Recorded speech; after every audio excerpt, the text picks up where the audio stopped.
रूस यूक्रेन युद्ध के 1 साल बाद पहली बार ऐसा हुआ कि रूस और अमेरिका जंग के मैदान में एक दूसरे के आमने सामने आ गए। रूस ने अमेरिका पर पहला हमला भी बोल दिया है। रूस ने अमेरिका के एक जासूसी ड्रोन को मार गिराया, जिससे अमेरिका बौखलाया हुआ है। देखना तो ये होगा कि रूस के हमले का जवाब अमेरिका किस तरह से देता है।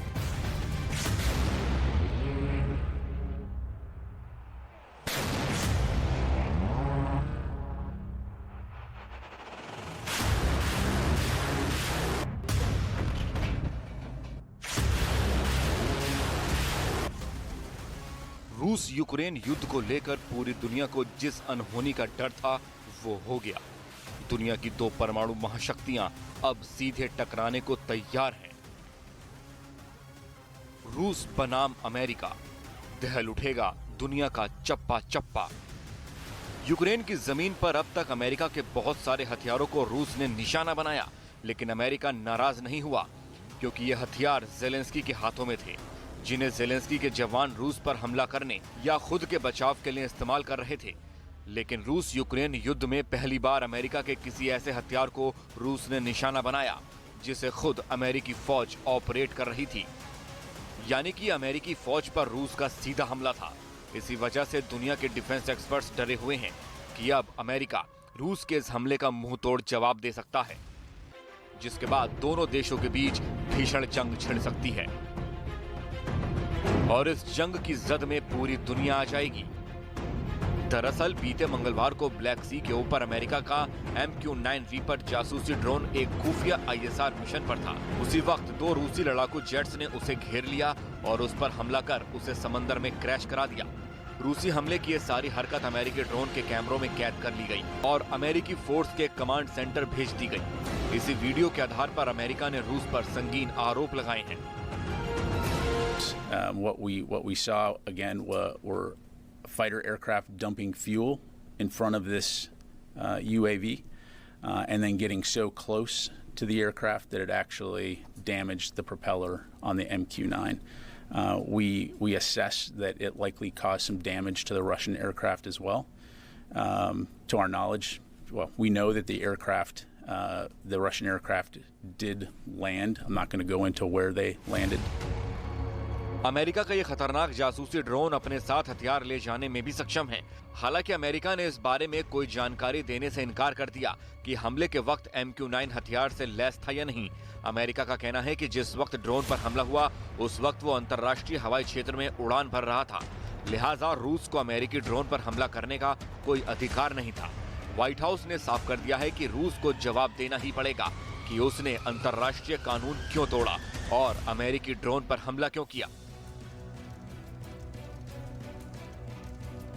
इस बारे में रूस ने प्रतिक्रिया दी है कि अमेरिका जिस अंतर्राष्ट्रीय सीमा में अपने ड्रोन की उड़ान भरने की बात कह रहा है वो झूठी है, क्योंकि ब्लैक सी में समूचा जल क्षेत्र विवादित है और विवादित इलाके में जासूसी करना कानून का उल्लंघन है। अमेरिका में रूसी राजदूत अनातोली एंटोनोव ने इस मामले में बड़ी मजबूती के साथ रूस का पक्ष रखा और ये भी कह दिया है कि रूस अमेरिका के साथ टकराव नहीं चाहता है। Problems regarding international waters. You said that, for example, we consider Crimea as a part of the Russian Federation. United States does not recognize this status. And of course it's contradiction, but does it mean that it's necessary to provoke Russian Navy or Russian Air Force on this issue? We have to be very cautious regarding our actions, taking into account what is going on in eastern part of Europe. America को रूस का साफ इशारा है कि वो black सी से दूर रहे, नहीं तो रूस आगे भी ऐसा ही करेगा। दरअसल किसी भी देश की सीमा से समुद्र के भीतर 50 नॉटिकल माइल तक उस देश की समुद्री सीमा होती है। उसके बाद अंतर्राष्ट्रीय सीमा शुरू हो जाती है। अमेरिका का मानना है कि वो अंतर्राष्ट्रीय सीमा में था, लेकिन रूस का कहना है कि क्राइमिया पर कब्जे के बाद उसकी समुद्री सीमा में विस्तार हुआ है, जिसे अमेरिका मान्यता नहीं देता है और विवाद की जड़ भी यही है। शायद रूस ने अमेरिका का ड्रोन गिराकर पूरी दुनिया को यह संदेश दे दिया है कि क्राइमिया उसका है और इस सच्चाई को पूरी दुनिया को मान लेना चाहिए। सवाल है कि क्या अमेरिका चुप बैठेगा? रूस के इस हमले का जवाब अमेरिका कैसे देगा? क्या अमेरिका अब जेलेंस्की को F-16 देने पर राजी होगा? क्योंकि अब रूस और अमेरिका के बीच क्राइमिया पर कब्जे को लेकर ठनती नजर आ रही है।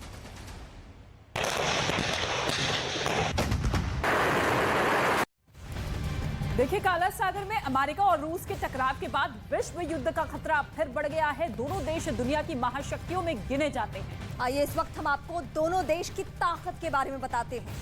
सबसे पहले आपको दोनों देश की जमीनी ताकत के बारे में बताते हैं। जहां पर रूस के पास एक्टिव सैनिक 9 लाख तो अमेरिका के पास इसकी तादाद 14 लाख तक है। इसके साथ ही रिजर्व सैनिक की बात करें तो रूस के पास जो है 20 लाख है, वहीं अमेरिका के पास 9 लाख है। रूस के पास 2927 तो अमेरिका के पास 2645 टैंक है। तोप का जिक्र करते हैं। तोप में अमेरिका रूस पर भारी नजर आता है। रूस के पास 4894 तो अमेरिका के पास 5123 तोप मौजूद हैं। इसके साथ ही अब आपको समुद्री ताकत के बारे में बताते हैं। रूस के पास बैलिस्टिक मिसाइल वाली परमाणु पनडुब्बी 11 है तो अमेरिका के पास 14 पनडुब्बियां हैं। गाइडेड मिसाइल के बारे में इस वक्त हम बात करेंगे। सबमरीन रूस के पास 38 है तो अमेरिका के पास इसकी संख्या कितनी पहुंच जाती है? 51।